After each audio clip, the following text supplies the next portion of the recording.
I'm Lauren, I'm Kaylee. and we're the creators of Get Messy. Get Messy is an art journaling membership community with a focus on creating and connecting with other artists. It's both for beginners and experienced art journalists. This is our monthly interview series, Messy Conversations, where we talk to some of our favorite art journalers and have them share their talents, secrets, and inspiration with us. Through these conversations, we hope that you'll learn more about art journaling and are encouraged to find your own style by seeing all the differences in the artists that we interview. We especially hope that you are inspired to make something. If you would like to become a part of our community, go to getmessyartjournal.com or check us out on Instagram at getmessyartjournal. So let's chat. Hi guys, welcome to another episode of Get Messy Interviews. I'm Lauren, I'm Kaylee. and we are the creators of Get Messy Art Journal, an art journaling membership program. And so this is one of our series of interviews where we talk to people who are amazing at art journaling. And today we have Essie here from Australia, who is on our creative team. And she is so inspiring and so talented. And so we are really excited for you to learn more about her and her art journal process. So Essie, if you will introduce yourself for us. Hi, I'm Essie. Yes, I'm from Melbourne in Australia. I'm a mum and an art journaler and a writer and a whole bunch of other creative things. And yeah, I just think Get Messy is amazing, and I'm really proud to be on the creative team. Essie, how long have you been a member of Get Messy? I've been a member for the last 3 seasons. I joined in season of Words, and so I'm relatively new, but I've just kind of dived in head first and just gotten completely involved because I just absolutely love it. My creative output and my creative confidence has just skyrocketed since I joined. So yeah, it's amazing. I love it. Yay! Yay! And how long have you been art journaling? I started art journaling when I joined Get Messy. I've always done art. Like I like painting, and I used to do like medieval illumination style stuff when I was a kid. Like get right in there with the pen and ink and do like painting. So I mean, I've always been, I guess, arty, but I've never kind of had a dedicated journal where I've come to it like on a regular basis and put work down. Yeah, so that's been really amazing for my general kind of creative output. I think those books were like aching for you to get to them because your stuff is amazing. Oh, thank you.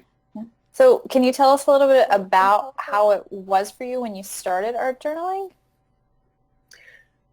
It was about joining Get Messy, which is kind of so it was about becoming part of a community immediately and getting all this amazing feedback. Everyone was so positive and kind that I kept wanting to kind of go, oh, cool, okay, let's do some more of this, you know. So it was kind of partly about making and partly about being part of a community, which I love the internet for that reason. You can find your tribe, can't you? Oh, and you know, yeah, Mm-hmm. yeah. Mm-hmm. Yeah. So what was it like for you when you like created your first page? Oh wow! I remember it. It was the first one I made was in a handmade book because it was Season of Words, and we were taking books apart and putting them back together again. And the book was so shoddy it kept falling apart, but I was so proud of it. And I made this with my hands, and it was pink, and I had, because I'm a Project Life kind of memory keepy kind of person as well. So I had, the thing I had lying around was cardstock. So I was tearing up pieces of cardstock with different patterns on it and then kind of sort of sticking them down and going, oh, I didn't have to cut that in a 3x4 shape. I can just tear this. This is fun. Yeah. And then I started painting, and like it became like, it was really freeing in that way. And that was a lot. That was fantastic. Yeah, I remember that first page. It was amazing. I couldn't believe I couldn't believe it. You've got like such a natural talent. Like, oh, stop. So your first page you ever made was phenomenal. Mm-hmm. So you are a full-time mom and you work full-time. So can you share with us about how you make time to make? Yes, I have my, I do a lot of work after Artie's gone to bed. I'm lucky my kid is 4. He's not a newborn or an infant. So, he can sit down with an iPad or, go and play independently now, which makes a big difference. Like I couldn't have done it this way when he was tiny. But I'm really lucky I've got a studio, like a craft room, and Artie's got a beanbag in the corner and he chills with me while I'm kind of pottering around and we chat, and it's really nice. And I've got a big table, and sometimes I'll sit him at one end of it and I'll be sitting, like this table here, I'll be sitting here and he'll be sitting at the other end, and he'll be involved in the process, and that buys me heaps of time. And it's actually also really inspiring because I see him doing things with paint that I hadn't thought of, or just kind of mixing colours that come out amazingly. Yeah, so kind of he's part of the process in a lot of ways, which is fantastic.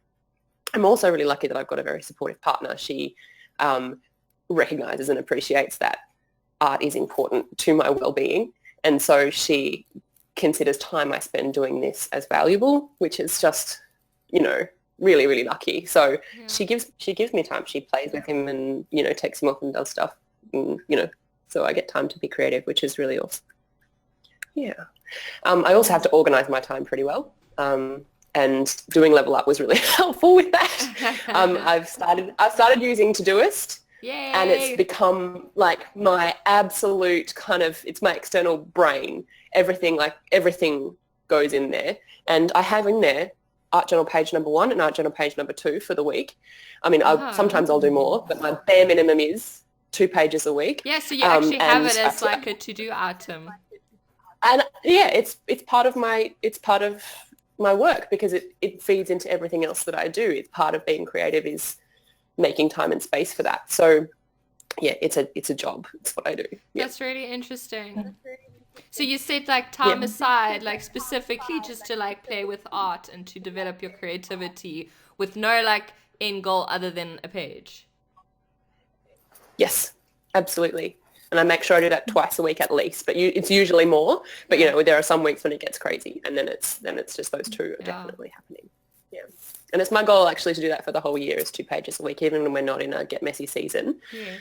And I'm kind of keeping track of that. I've got a little file on my computer with I've made a little thing to tick off, and I've got links to each of the pages, like photos of each of the pages, so that I've got like a little reference of everything I've done for the whole year. So I'm kind of having that system in place is also really encouraging. I don't want to have bits that are blank. I want to make sure it's all filled in.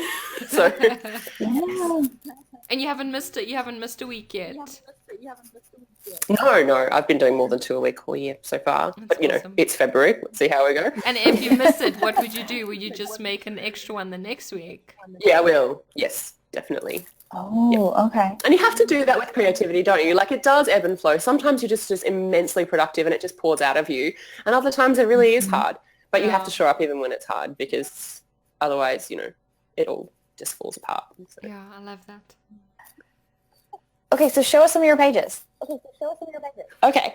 Let's see. Here's some from Season of Words. This is one of the first ones I did, and I really like it because I stuck on a piece of paper that was a vintage print, and then I kind of just continued the pattern on the page. And this is kind of, whenever I do a self-portrait, she looks like this. She's really simple, kind of not quite a stick figure, but like a little cartoon self.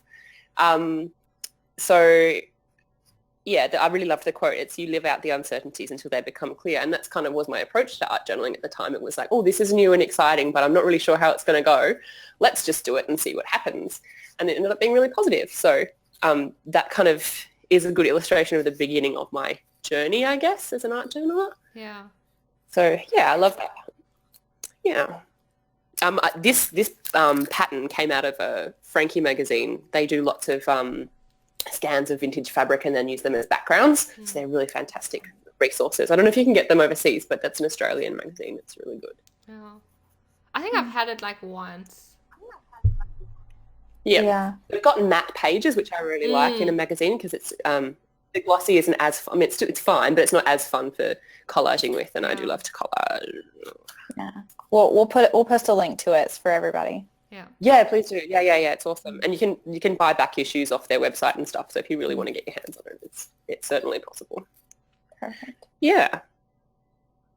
Should you want to see some more pages? I or want to do see you more wanna... pages. Okay. Yeah. I'm just like, well, I got more. I like this one because this one was loads of. It was a mistake. I messed around with paint and it came out really messy and gross. So I painted over it, and then I painted over it again, and then I painted over it again, and then I got all these layers. And then I thought, oh, those colours are fun. What if I find them in paper? And then I lay it over that again. So this is what happens when you do something you hate, but you don't give up on it. Yeah. And it is kind of messy and random, but I kind of like it anyway. It feels kind of a bit alive, like it's moving a bit, and I like that about it. Yeah, and looks so was much that- like you. Yeah, and was that one of your What are my first colours? strip collages that you did? This is one of the first, yes. When I was like at school, I used to cover my books with this strip collaging thing that I do. Like it's something that I used to do ages and ages and ages ago. And so I came back to it pretty much on this page. This was the first time I came back to it. And yeah, I've kind of gone with it with things like this one. Oh gosh. With So graduated beautiful. colour. Thank you. And then this one, which I started sort of changing the shapes of them into sort of fans and things. Now your school books didn't look like that, did they? Yeah. Please don't Yeah, they tell did. me. Wow, it's amazing. No, seriously. Well, I'd much rather be doing that than maths. So I didn't, I just sit there and... So pretty. I was a nerd.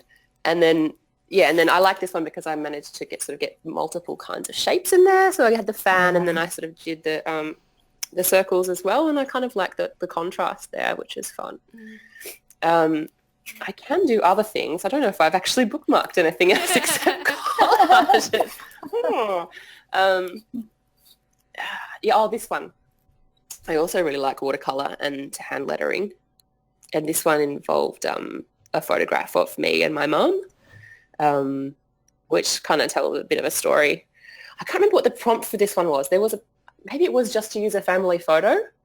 It was definitely a response to one of the prompts in the Season of Magic. And yeah, I was sort of going through some family stuff, and I kind of still am actually, sort of processing childhood things and relationships with family members and things like that. And art journaling's been a really interesting way through that. There's another page that came up out of that process, which is this one, which is really simple. It is also, that's actually collage. That's a page that I watercolor painted and then drew the petal shapes on and then cut them out and stuck them on. So it's quite simple, but it's layered. Yeah. But yeah, that's another one that kind of came out of the sort of processing old stuff. And it's so good to be able to have a way of representing that visually, because sometimes words just aren't enough, And Exactly. you want to be able to kind of process and accept. Oops, sorry, it's not my computer. Accept things. And yeah, the visual is a really good mode for that, I think. Yeah, it's amazing how you manage to get like all your feelings and all your complicated thoughts from your brain into a page, like with paint and scissors and glue. Yeah, I think you are really good at that as well. The way that you use colour and just simple phrasing, I think that's one of your real talents, Kaylee. I was really impressed by that with your work. Have 5 matching talents. And I think the other one that I had to show you was a recent one, and it's just really it sort of uses the same kind of collaging stuff, but it's not a very good, the light's a little bit dark here. So it references some of the stuff that I've been doing, but just with a different take on it, which is kind of fun. Yeah. And I'm a bit obsessed with vintage flowers and cutting out like old seed catalogues and stuff like that. So I've got a lot of these kind of things lying around, these little things I've kind of cut out. And where do you find them, E? You need to like... It's seriously... Pinterest. You just Google vintage flower printable on Pinterest. Ooh. And so much stuff will come up. And a lot of the time the pins will be links to whole galleries. So you'll be able to find stuff on there. I think on the Get Messy Facebook page where you've got the documents with resources, I've linked a couple in there. So if people want to find them, there are some in there. But as I find them, I'll put some more in. You've got such a good because it's a really useful well. resource. Yeah. Oh, thank you. it sometimes you got to find the ones that've got a high enough resolution is the problem. If they're low resolution and they print out ugly, that's always really frustrating. But that's the only thing that can really go wrong. Very cool. Yeah, Essie, I think what I love about your stuff is that it's incredibly gorgeous and inspiring, but it's also such a simple thing that other people can do so easily. I feel like I've looked at so many of your pages and immediately been inspired and been able to turn around and do the same thing. You know, because you see some artists who do like crazy techniques and things that you could never replicate or you can never do on your own. But I feel like your stuff is so good for people to be inspired and to make do their own twist on your stuff. Yeah, exactly. Oh, that's awesome. I'm so glad about that. That makes me really happy because I think creativity is definitely something that should be shared, and skills are things that we should be disseminating and sharing with each other as artists, because that's how we make each other more awesome. And I kind of, my taste does run to the more simple. Like I really admire those amazing layered pages that some people do, but that's not something that a lot of the time I don't have the patience for it, which is so dumb because I say that and then I sit there and cut out 30,000 pieces of coloured strips of paper. But the patience for waiting for the paint to dry, do you know when you're doing layers and you kind of go, oh, now I have to... that I lose patience with that. Yeah, so you're more so about like that's the kind of why I active ended up doing waiting more kind of... and the act like putting in a Yes, lot, I need instead to of doing doing- that thing. And absolutely, and I think that's because a lot of the time for me, craft is about managing anxiety. I've got an anxiety disorder, and I have a lot of trouble just sitting still and being kind of chill. And so I do craft is a huge way out of that for me. I do cross stitch as well, which is another like just thousands and thousands of tiny little stitches, and then you end up with something, amazing. And it's a massive anxiety management thing for me. So the sitting and waiting and being zen while your paint dries is not something that comes very naturally to me. Yeah, I get it. Essie, you mentioned the prompts earlier and how I kind of remember the prompt that you're talking about. You're right, it was something about going back to childhood and thinking of an early memory. I think it was about like finding a photo and like retelling a story or something. And so, but you said, it was kind of based on that. You don't exactly remember the prompt anymore. And so talk about how you use the prompts and how those like affect your work. I'm pretty free and easy. Yeah, I'm pretty free and easy with prompts. I find them very inspiring, and I love looking at all the different ways that different people respond to the exact same thing. Like it's so awesome looking through the Get Messy hashtag and just going, we all had the same prompt, and everything here is just so different and diverse. It's wonderful. I tend to, I won't look at them as homework. I won't look at them as like, okay, I have 4 prompts and therefore I will produce 4 art journal pieces that respond to these prompts. I will often take them and riff on them. Sometimes there'll be one that I really love and I'll produce 4 or 5 pages based off it, and then not do any of the other prompts that week. Sometimes it'll just be, they'll just trigger an idea and it'll be totally different to what the prompt is actually saying, but it'll be sort of thematically linked or something like that. I tend to kind of look at them as jumping off points rather than sort of things to be strictly adhered to. And I think that's kind of a really good way to approach it, particularly when you're new, because you can feel a bit overwhelmed or worried about getting it wrong, which, we all know that you can't do, but we still kind of fret about. So if you can just kind of go, hey, this makes me think of this shape or this color or this idea or this quote, and just run with it. That's usually when I produce the best stuff, or the stuff that I like the most. Yeah. That's a cool outlook. Yay. Yeah. I think when I write those, it's completely my goal. I don't ever want anyone to feel like they have to do exactly what we have said in the prompts. And so I love that.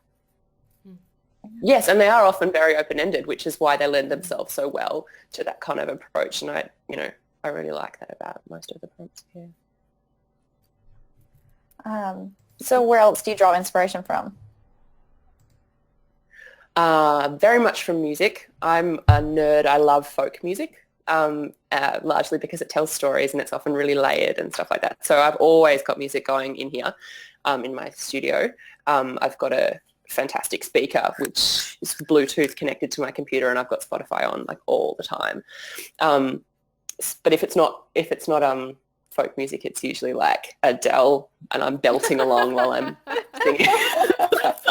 In this mode, that kind of like singing at the top of your lungs. It's amazing because Artie sings along too. Can I listen to Adele? Oh, it's amazing. It's so cute. I've got to get it on camera. Yeah. So yeah, music is a big one, and because it's freeing, your body starts responding to the music, and then it sort of frees up, and you're sort of less rigid with your brush or your pencil. And so yeah, music's very inspiring for me. And also I read a lot. One of my freelance sort of jobs is that I write teacher notes for an Australian publisher, and I read a lot of young adult novels, and I'm a writer, so reading is part of my work as well.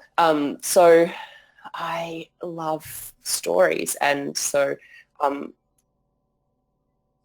engage with creativity often on a very sort of verbal, wordy level, and I like being able to take those ideas and transform them into a different mode and make them visual, because it's a way of understanding them on a different level, which for me is really important. So yeah, novels and stories, whether that's musical or written. That's really cool. Mm-hmm. I hadn't thought about it that way yet. I'd only thought like non-fiction creative books, lend to creativity, but not really like that the stories and the imagination that comes with that, would produce something. Yeah. Yeah. Absolutely. And you get inside someone else's head and you start seeing things from a different perspective, and suddenly the world just looks that slightly different. I've just finished reading like the 5th book in a series about this guy who's a London police officer, but he also does magic. And it's amazing. It's really, really fun, and it's very gritty, and it's like Harry Potter grew up and joined the Metropolitan Police. And again, it's really off the wall and colourful, and it's just got me thinking about the world in a slightly different way, and I love it. I just love it. Oh, that's cool. Yeah. Well, Essie, as we begin to wrap up, do you have any tips for people who are new or struggling to kind of find their own voice with their art journal? I would say start with the things that you used to love doing when you were a kid. Like pick up your big fat old texters or your crayons or something, and go with what is familiar and safe, and then branch out from there and try and use it in new ways. And just remember that you literally can't get it wrong. The more you do, the more you'll want to do. Creativity breeds creativity. And there's so much to be gained from just being brave and jumping in. Oh, I love that. Me too. Oh, Essie, thank you so much for talking to us. It has been so inspiring. It's a pleasure. You guys are awesome. So inspiring. Yeah, and so encouraging to hear about your processes and see your pages. And we'll have lots of links down below so that you guys can see better pictures of Essie's work and connect with her. And so we'll have links and show notes down below for you to refer to all the things that we talked about. And maybe we can get Essie to make us an indie music, a folk music playlist. Yes. Oh, yeah, so do that. If you get a folk music playlist, you're going to hear so much banjo. Awesome. Oh, prepare yourself. Well, thank you so much for talking to us. Thanks for having me, guys. Yes, Thank we hope that you guys come back and join us for another episode of Messy Interviews with Get Messy Art Journal. Bye. Bye.